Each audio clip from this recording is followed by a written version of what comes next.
wisdom. Release that wisdom to us this morning, we pray, Father. And as we go into your words, we are asking you, Lord, as we surrender to you, that you would cleanse our hearts and our minds, oh God, from all unrighteousness, all evil thinking and things that does not pertain unto righteousness. We ask that you would wash us this morning. And oh God, cleanse us, and as we handle the word of God, we would realize that thou art holy, oh God, just like how you told Moses, you gave Moses the instructions as to how to consecrate your servants Aaron and his sons. Oh God, we ask that this morning you would consecrate us, Lord, and help us as we go through. We would, Lord, continue to look to you, Father, for strength, for courage, for wisdom, and for understanding. We thank you, and we ask all these mercies in Jesus' name.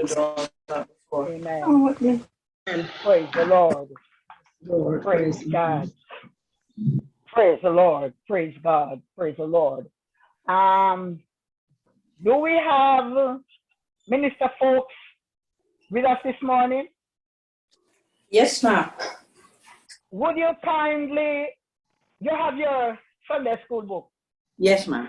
Would you kindly read for us Leviticus 8, 1 through 13 for us?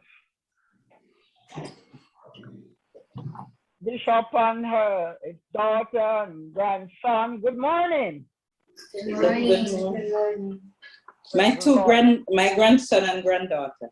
Grandson and granddaughter. Yes, okay. ma'am. Welcome to our Sunday school. Trust you will be blessed this morning. Okay, Leviticus 8, starting at verse 1. And the Lord spake unto Moses, saying, Take Moses and his sons with him, and the garment, and the anointing oil, and the bullock for the sin offering, and 2 rams, and a basket of unleavened bread. And gather thou all the congregation together unto the door of the tabernacle of the congregation. And Moses did as the Lord commanded him.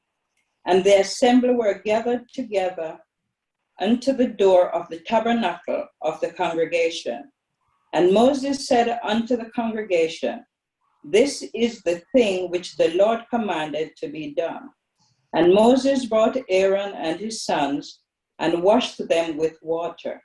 And he put upon him the coat, and girded him with the girdle, and clothed him with the robe, and put the ephod upon him, and he girdled him with the curious girdle of the ephod, and bound it unto him therewith. And he put the breastplate upon him. Also he put the breastplate, the Urim, and the Thummim.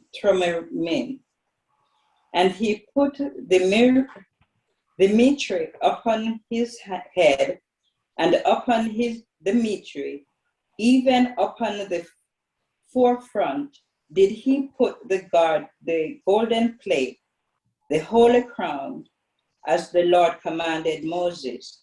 And Moses took the anointing oil, and anointed the tabernacle and all that was therein, and sanctified them. And he sprinkled thereon upon the altar 7 times, and anointed the altar with all his vessels, both the laver and his foot, and sanctified them. And he poured out the anointing oil upon Aaron's head, and anointed him, and sanctified him. And Moses brought Aaron's sons, and put coats upon them, and girded them with girdles, and put bonnets upon them, as the Lord commanded Moses. Here ended the reading of the scriptures. Amen. Praise the Lord. Thank you very much, the folks, for reading our morning's lesson for us today. Praise the Lord. And if we look on our lesson outline, we will see called by the Lord, and Leviticus 1 to 8, 1 through 4. prepared by the Lord. Verses 5 through 9, and ordained by the Lord. 10 through 13. We go around to preparing to teach the lesson. Let me read, that's chapter 10. And it begins by saying, we are beginning a series of lessons in the book of Leviticus and Numbers that will focus on the importance of living out our faith, especially in difficult times. All of us have encountered moments of distress that have tested our faith, or we know someone who has experienced such trials. In these stressful moments, we find out what we are really made of. As we read the pages of scriptures, we realize that God has designed us to prevail through all situations, good and bad. Our study this quarter in Leviticus and Numbers will help us build our faith so that when it is tested, we will be found faithful. And enduring, unwavering faith must grasp the holiness of God. We look at our aim and to observe three very important aspects of God's holiness. To emphasize that God's children are to reflect the holiness of their Heavenly Father. And to apply is to investigate our personal lives with a goal of becoming more consistent in our personal holiness. Okay? The first 5 books of the Bible, also known as the Pentateuch, comprise of historical records of many beginnings. Genesis 1 through 3 records the beginning of all creation, and Genesis 12 through the and Genesis 12 tells us of the beginning of God's people through the patriarch Abraham. Exodus 1 through chapter 14 depicts the beginning of the nation of Israel, while the remainder of Exodus records the beginning of Israel's journey to Canaan. So all these books have a beginning. So the writer was saying the book of Leviticus, it continues the narrative of beginnings. Here we find God beginning to develop a greater detail what it means to have a relationship with the Creator. Such a relationship demands that God's people deeply understand the concept of true holiness. In Leviticus 8, 1 to 13, we read of the consecration of Moses' brother Aaron and Aaron's sons.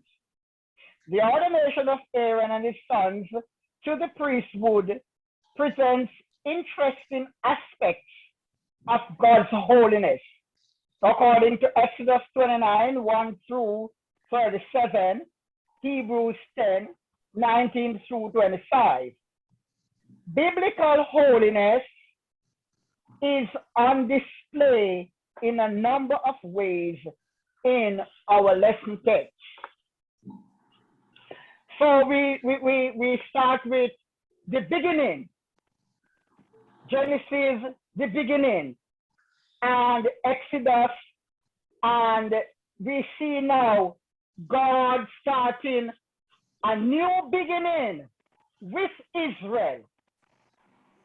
Because until then, Israel, was just, it's like the people were not organized. The people did not know much about God and his holiness and his righteousness. So here God wanted the people to know about him, about his holiness, about his standard of living. Because God is a holy God. And so in order for us to approach God, there are conditions that we have to meet. Amen? There was condition that Israel had to meet. So God has to make himself known unto them.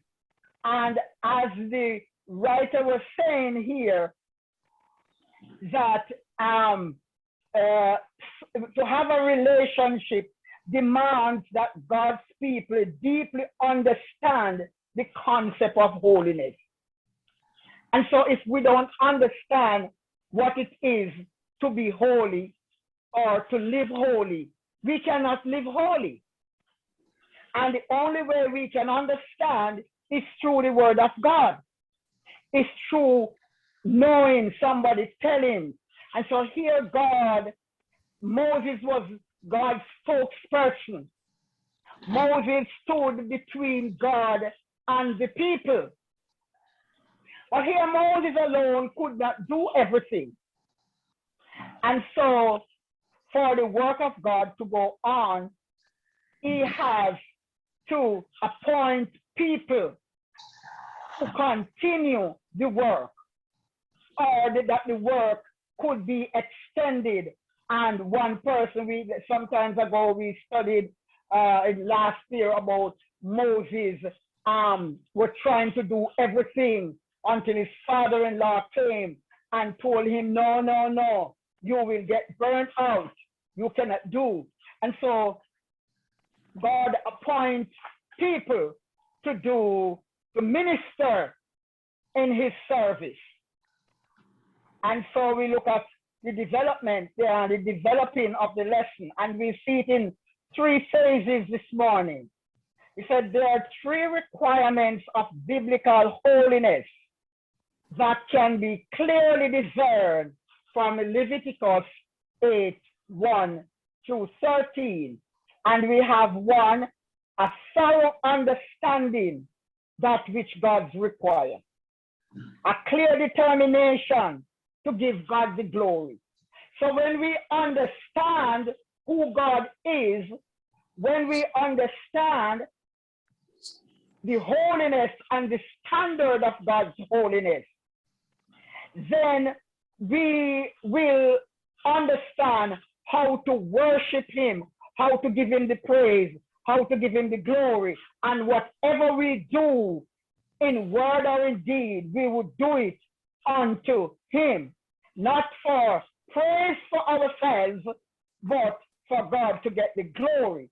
And the third part of it is to complete obedience in following God's instruction.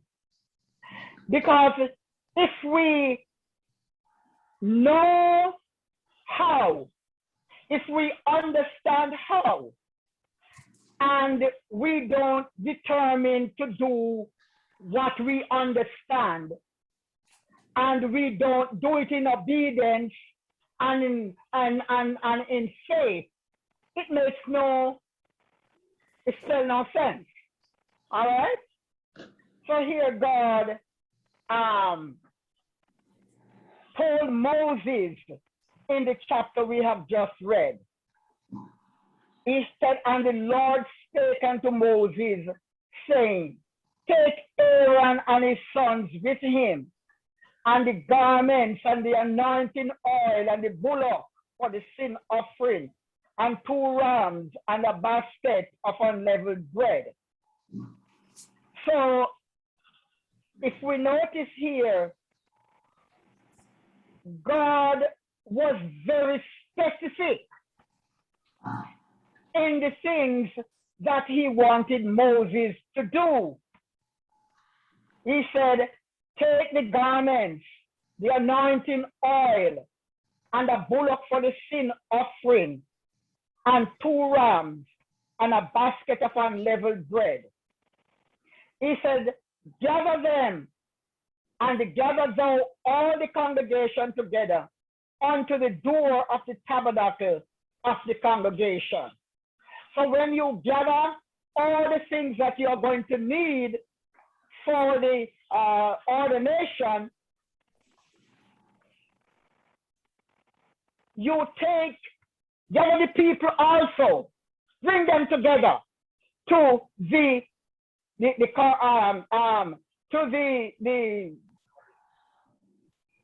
tabernacle. Bring them to the tabernacle.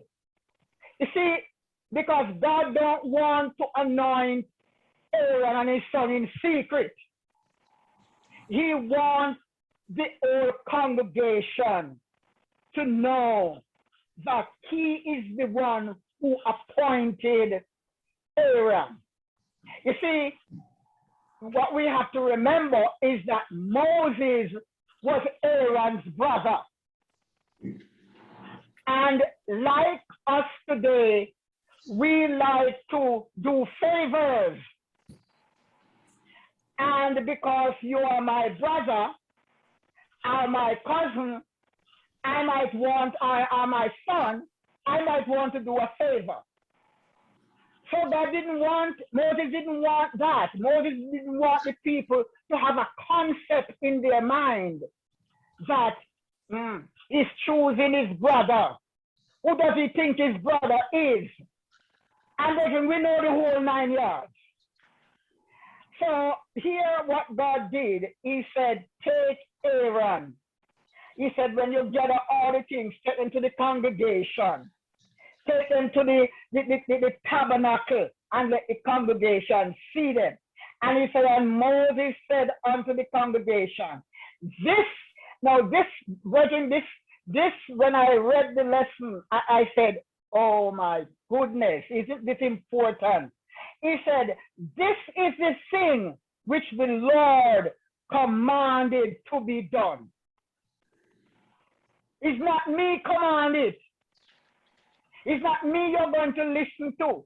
It's not me you're going to obey. This is the thing which the Lord commanded to be done. Verse 6 said, and Moses brought Aaron and his sons and washed them with water. So we see here that Moses was following God very distinctly. He was very obedient in doing the things that God wanted him to do. And so we see, you see, because, beloved ones, God is holy. And if we notice when Moses was going to approach God, whenever God wants Moses to come up to talk to him, God would tell Moses to consecrate himself. And so in order for Aaron and his sons to serve as priests, Aaron was the high priest and his sons were priests. They were going to handle the things of God. They were going to serve in the congregation. They were going to, offer the sacrifice. Aaron was going to offer the sacrifice to God. The sons have their different parts in it to play. And so before they start doing that, their lives have to be clean. They have to be consecrated. They have to be washed. And that is why when we have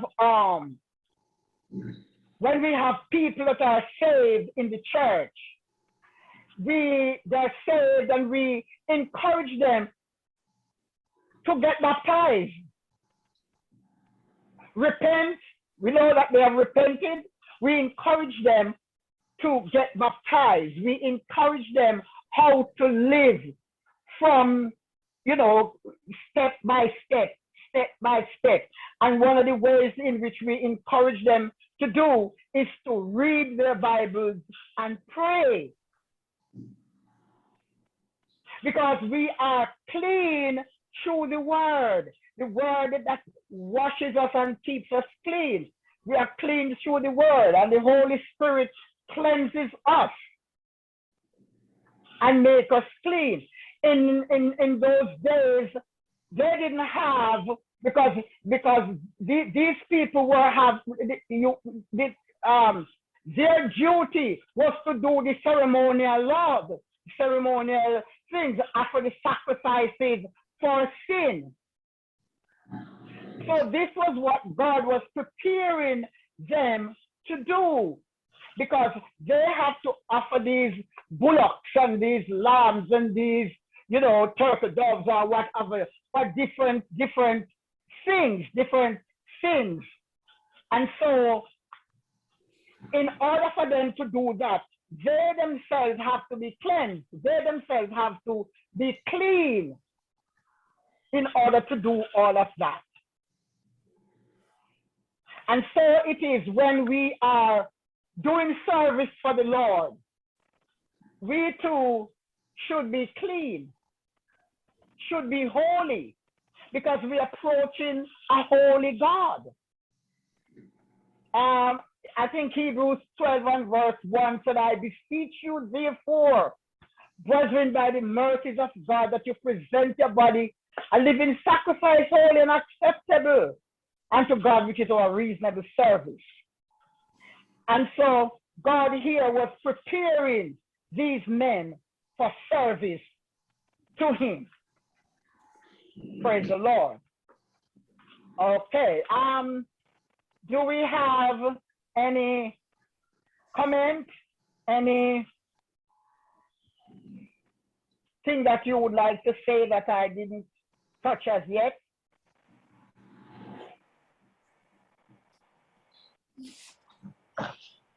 Just to add to what you said, Minister, because it's, you said it so very nicely, and I just want to, emphasize on that. You did it very well when you mentioned for the preparation to serve in the courts of the Lord and to do as commanded by God. If you notice, as you try to emphasize, that there was a physical cleansing, and there was also symbolic for the spiritual cleansing. Mm-hmm. Physical cleansing, if you notice the reference to the garment, the outer man,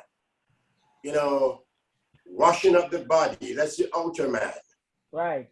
Yeah, but if you notice also, you also had mentioned that the spiritual man, which is the heart, had also to be cleansed by the sprinkling of the blood, which was the animal there, presented in scripture, that Moses would have to use the sprinkling of the blood, representative of the Lord Jesus Christ, when he would die on Calvary, and his blood would make man clean.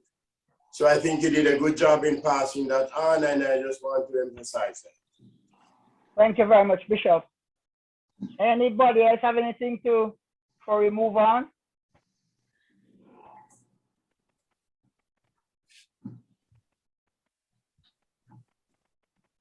Okay, so, yes? Can we move on? Okay, so let us move on to verse 7. He said, and he put upon him, verse 6 said, and Moses brought Aaron and his son and washed them with water. And as Bishop explained that the outer man will have to be washed and clean. And so, and he put upon him the coat and girded him with the girdle and clothed him with the robe and put on the ephod upon him, and he girded him with curious girdle of the ephod and bound it unto him therewith. And so we notice that each piece of garment, I believe it represents something. Oh, yes. Each piece that Moses put on, it you know, yes. And if we notice the last clause of each of this statement, verse 9, and he put the mitre upon his head, that is his headpiece, as also upon the mitre, even upon his forefront, did he put the golden plate, the holy crown, as the Lord has commanded Moses. So Moses, step by step, Moses' obedience was in play here. Moses was very obedient.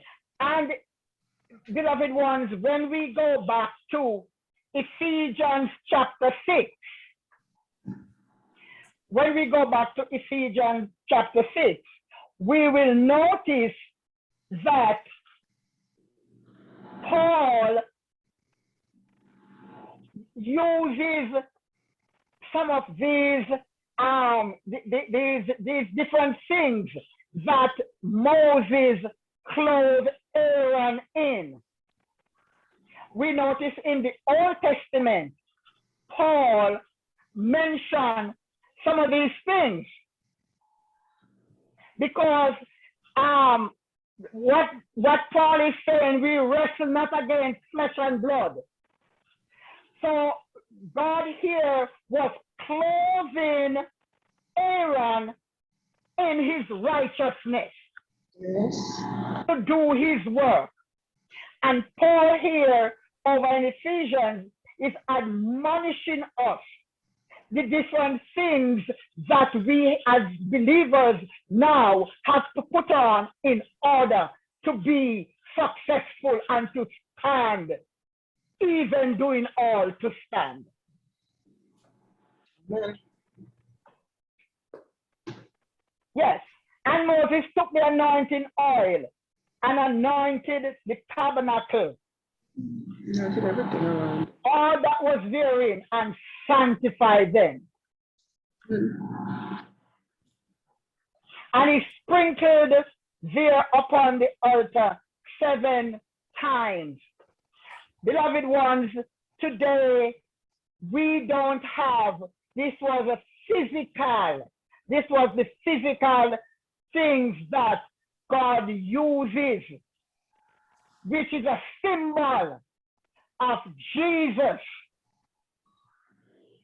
when he comes into the world, what he requires from us, or what we should do in order to have that relationship with God. Because what God here was doing is sanctify these people. Remember, Israel was not a nation. It's after they came out of Egypt and that God gathered them together. He knew that they were his people, but they were down there in bondage in sin. So he brought them out. And because he has to keep that covenant that he made with himself, that and made to Abraham, that this generation, that was his nation, that was the people who he was going to work with, to show the other nations that this is my chosen people. And so God wanted them to do things right. If we remember when they came out of Egypt, how they murmured and they behaved. And the Bible said that a lot of them died in the wilderness because of their disobedience, until God called Moses and gave Moses some order to bring them into that relationship with him.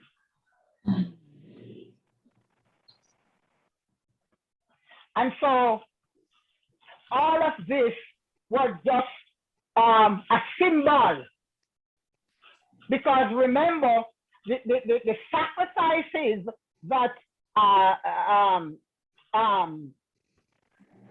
Aaron and his sons were going to do was an annual thing. Every year they have to offer sacrifice for the sins of the people, the sins of themselves and the sins of the people. So here, and that was a metaphor and a symbol, because Jesus was not yet come. And the Bible said they carry on all of that until when Jesus came. The Bible said, and when the fullness of time was come, that God sent his son into the world, and to save sinners. Jesus came and he offered himself once and for all. So all that sacrificial sins, animal sacrifice, is done away with when Jesus came into the world. And Jesus, Aaron was the people's high priest who would offer that sacrifice. Jesus has now become our great high priest. And if we read Hebrews chapter 4 and some verses, he said, verse 11, he said, seeing then that we have a great high priest that is passed into the heavens, Jesus, the Son of God, let us hold fast to our profession. So all of that, what Moses did with Aaron and others, were pointing toward the time when Jesus should come into the world to save sinners, offer himself once and for all on the cross of Calvary for man's sin. Amen? Minister? Okay. Yes, sir. Good morning. Good morning, everyone. Good morning, Pastor. Yes, nicely said, Minister. But I just want to add something there. Sure. Based on the way that Aaron was dressed by Moses, you notice he had on different types of layers, and some precious stones or whatever, pearls or whatever you want to call them. Some of these things were to represent, the 12 tribes. He was dressed, to represent the 12 tribes. The tribe of Israel. Yes. Yes. And so he was to, because of the way he was dressed, to signify that he had to carry these people closely in his heart, closely in his heart, so that he could represent them to God. Yes, because he was now, the people, Aaron was now standing, even though Moses was the main person who God would speak to. Yes. But Aaron, being the high priest, Aaron has to represent, like you said, Pastor, the 12 tribes of Israel. Yes. That's so he had a great responsibility. Amen. to carry out, because he was representing, bringing all their needs, bringing everything to God. So he would stand between the people and God, Yes. you know, and now we have a mediator.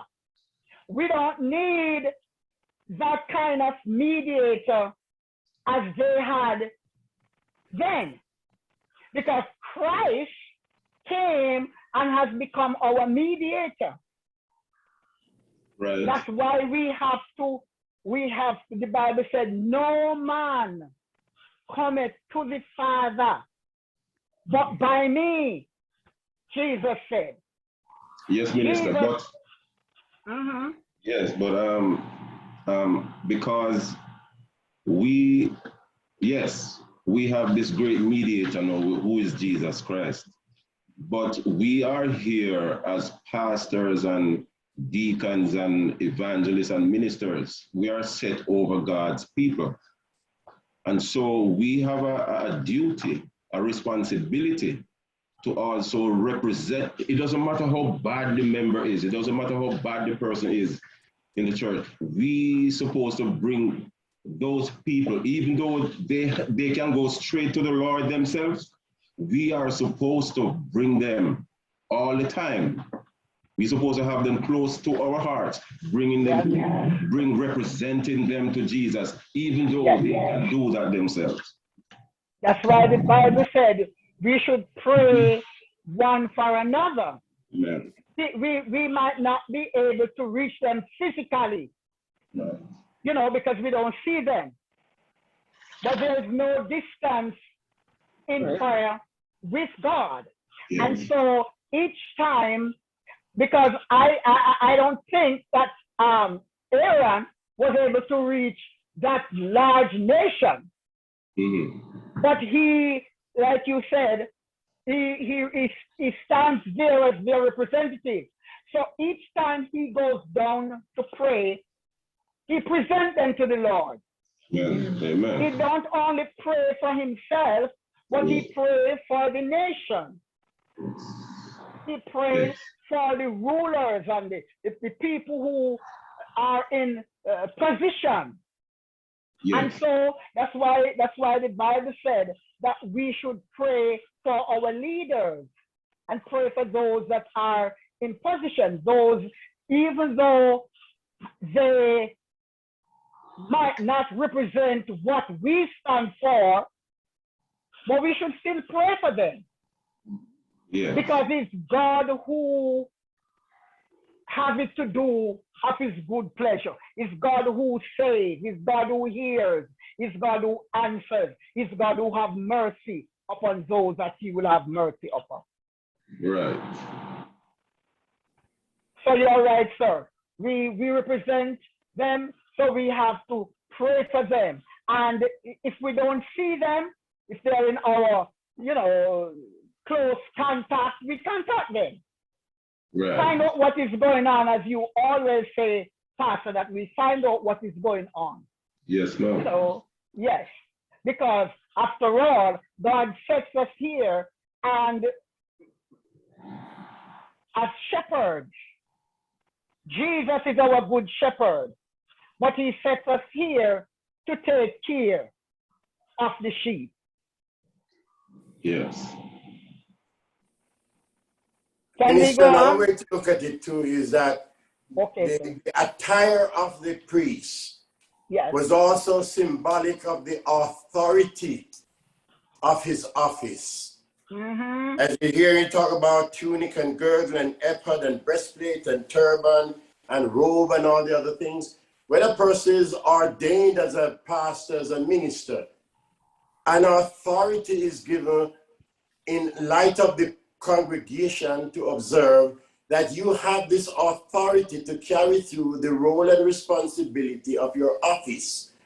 So this is what the dressing of the priest and the high priest and all those who took part in the ceremonial sacrifice and all that need to wear. Because when you man look upon the priest, you are looking upon as a representative of God speaking to the congregation. So therefore, these are symbolic. Somebody goes into the army and you get some medal, you wear it on your epaulet. to show what experience you have and what knowledge you have so that you can be a good representative of the army. So this was for the children of Israel to look upon God's high priest as holy and representing God the Almighty. And when the priest speak, the priest hear from God and speak to the people, so therefore the people to make themselves adaptable to what the high priest says. Just in a nutshell to bear that out. Thank you very nicely put together, Bishop. Thank you, sir. Thank you. Yes, and that is one of the reasons why Moses did not do this in secret. So Moses, God said to him to bring them out to the congregation, bring them to the tabernacle, because they are the ones that are going to represent me. Yeah, no nepotism to show, no selfishness. Right. Yeah. Okay, so can we go on to complete obedience in following? And we have gone through some of that, how Moses follow to the T. Moses do everything that God require of him. And I like to read a little part here from complete obedience in following. And it said, the believer must follow through completely by diligently following God's instructions. A close reading of Leviticus 8, 6 through 13 reveals Moses' meticulously attention to detail in following through on the command God gave him in relation to the sanctification of Aaron and his son.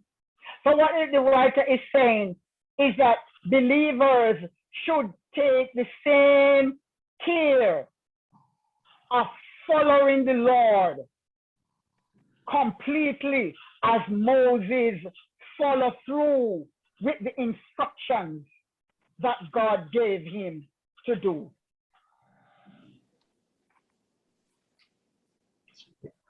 We must completely obey those commands if we are to grow in holiness and Christ-likeness. So as believers, just like how those men followed through, Moses followed through with the command, when we, as believers, we should follow through, because that's the only way that we are going to grow in grace. That's the only way that we are going to grow Christ-like, is when we follow through, is when we obedient, is when we do what we are supposed to do, is when we live holy.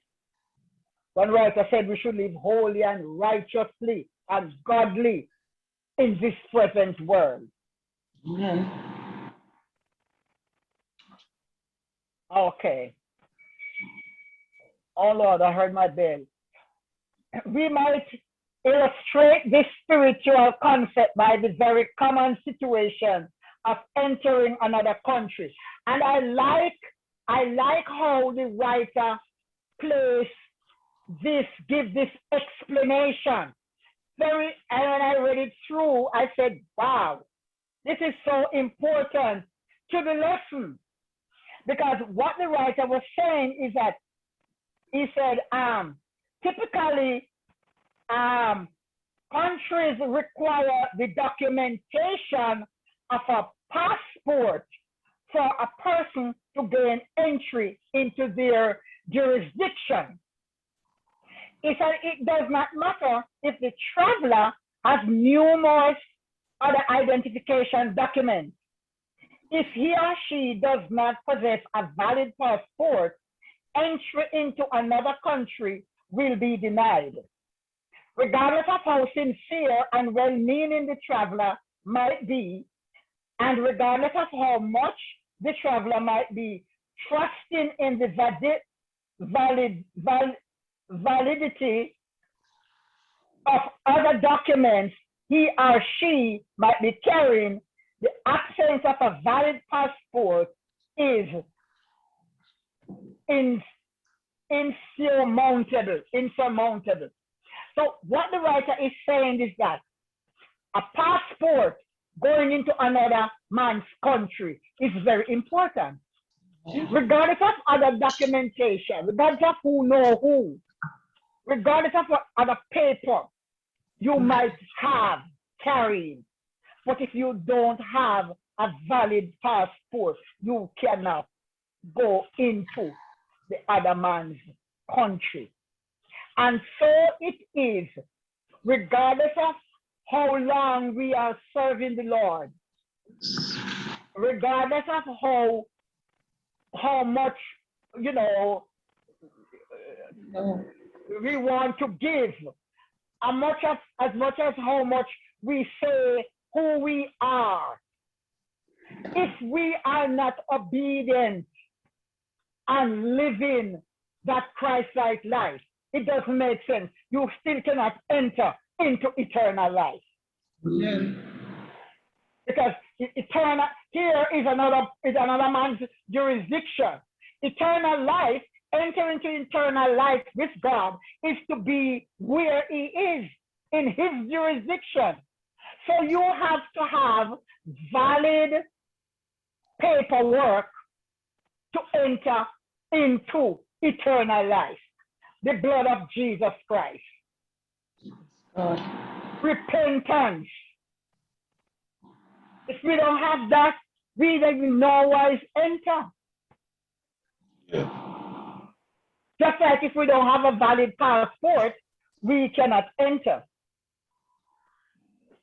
And so the writer continues that likewise, biblical holiness is determined by the Lord's standard. Not our seeking our own way brings glory only to ourselves and produces self-righteousness. Following the Lord's standard produces biblical holiness, which glorifies him. It's only by following the Lord's way, walking in his way, doing what he says, that is going to bring us into eternal life with Jesus Christ. Amen. And we notice how, thank you, sir. We notice how these verses here, how to verse 13, and we notice how Moses sprinkled there upon the altar. He sprinkled the altar and anointed the altar and all his vessels, both the laver, foot, and to sanctify them. He poured of the anointing oil upon Aaron's head and anointed him to sanctify him. And Moses brought Aaron's son and put coats on them. So here Moses sanctified or anointed these men for service to the Lord and present them to the people, that the people would know that they have somebody who can represent them to God, somebody who could take them to God, somebody who stands between them and God. So, Minister, I know we are close. We are closing now. But if we notice how Moses did not, in the last part of the lesson, you see that Moses did not even challenge God, right? Moses did not even give an input. Moses just did what God told him to do. And sometimes we have to do that too. When we are given directive from our elders in the church, you know, we should just carry out what they ask us to do, because sometimes because of our ego, you know, our ego gets, you know, we have such a big ego that we don't want to listen to anyone. for that matter, but we should be humbling ourselves like Moses and just do what the Lord says. Yes. Moses was a very humble person. Yes. And, you know, and humility, sometimes people would take humility as weakness, but humility does not mean that you're weak. You know, you're weaklings. Humility means that you are obedient and you just want to do all humility to the Lord. You just want to do what the Lord wants you to do. You just want to please him in all his ways. And anybody else? We are closing, but the golden text is very interesting. And the golden text is taken from Hebrews 10, verse 22. And we established already that all of these rituals that God were giving instructions and commands about was pointing towards Christ. Because once every year, they would have to go to the tabernacle and they would have to offer sacrifice for the sins of mankind. And so we notice that when Jesus went, as I said before, he went and he offered himself once and for all. And here the writer in Hebrews is saying, let us draw near with a true heart and full assurance of faith, having our hearts sprinkled from an evil conscience and our bodies washed with pure water. And I would like to read something here from what the writer is saying in the golden text. In contrast to Abraham and his sons, we have been sprinkled not with mere oil, but with the Holy Spirit. So they were sprinkled with oil. Moses poured oil over them and sprinkled them for sanctification. But we were not only sprinkled with, but we were sprinkled with the Holy Spirit, who has cleared our conscience once and for all from the guilt of our sins. We have been washed not by mere water, but with the pure living water of the Holy Spirit, sanctifying indwelling presence through the atoning blood of our Lord Jesus Christ.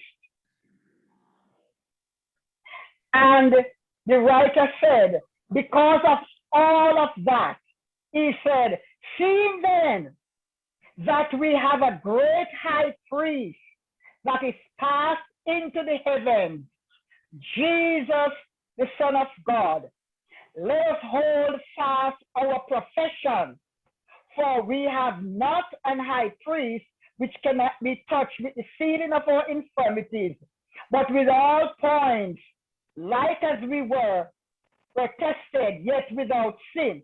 He said, let us come boldly. And this is what the writer here was pointing us to. He said, let us come boldly unto the throne of grace, that we may obtain mercy and find grace to help in the time of need. Praise the Lord. And so because of that this morning, brethren, we have this great access. We have this great privilege.